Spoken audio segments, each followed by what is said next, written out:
Tonight, a KARE 11 investigation discovered a St. Paul company collecting thousands of dollars from taxpayers while a desperate family they claim to be helping is left homeless.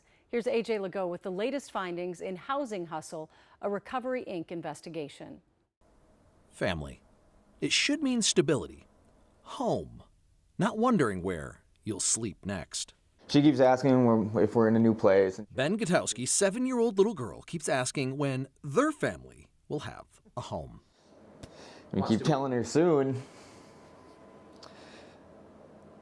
Yeah, I don't know what soon means at this point.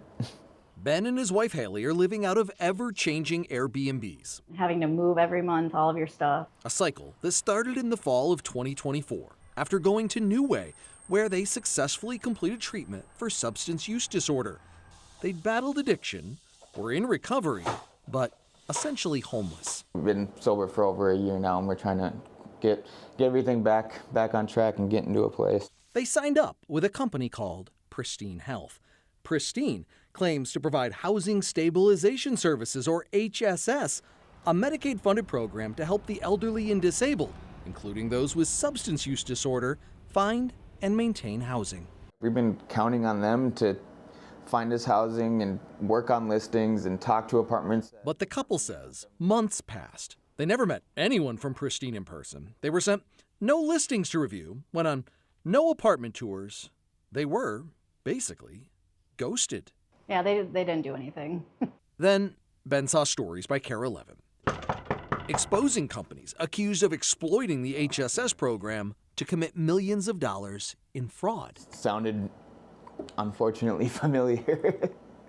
Ben contacted KARE 11 Investigates, and we began working with him to get his HSS records. What we uncovered involves a web of companies and what Ben calls fraud and forgery. It's supposed to be right there. Supposedly that is my signature. We found the suspect's signature on a housing consultation plan done by a company called Foundation First, for which they billed Medicaid $174. Ben says his only interaction with Foundation First was a brief phone call. That's nuts. Even though, by law, the consultation requires his legal signature. You're saying it's forged? Yeah, it has to be. We started looking into Foundation First and got a surprise. Their listed mailing address on the Secretary of State website is a Woodbury home KARE 11 had already paid a visit. We'd been to the vacant home months ago, looking for another HSS company registered there called Brilliant Minds Services. Our investigation had uncovered evidence suggesting Brilliant Minds was billing taxpayers millions for housing help clients said they never received. 100% scam. In the wake of that report, DHS suspended payment to Brilliant Minds and a federal fraud investigation was launched.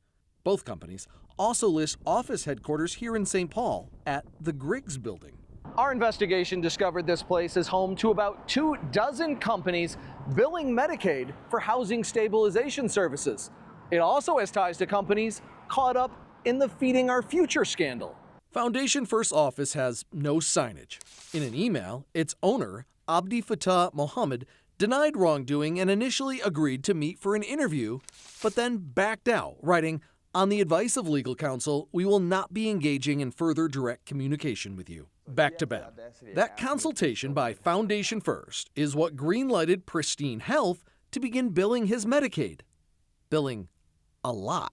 I couldn't tell you what even one of those would be. The records reveal Pristine Health billed Medicaid 46 different times, each time claiming to have spent 2 hours helping Ben find housing. That shows you received more than 90 hours of service in about 7 months. That's crazy. That's mind-blowing. All told, Pristine Health billed Ben's Medicaid more than $6,000.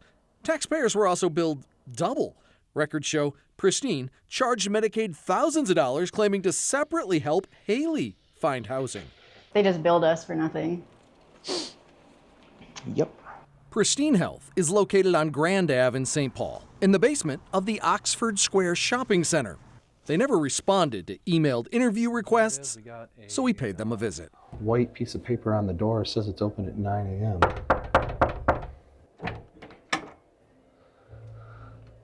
Doesn't look like anybody's here, even though it's during their listed business hours.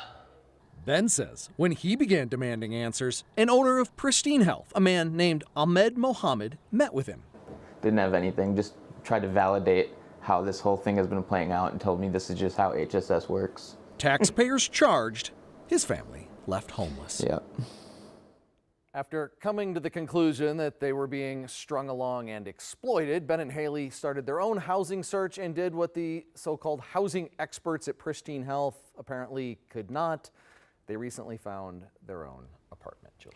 Well, his statement at the end there, it does appear this is the way HHS works. I mean, sadly, this has been so common. You've had so many of these stories. And you were telling me earlier that they budgeted initially $2.5 million at the state level for this program. Something And right in that ballpark was what they expected to spend in a year. Last year, they were way over $100 million. So far this year, in about 6 months or so that we know of, 6-7 months, they're over $60 million.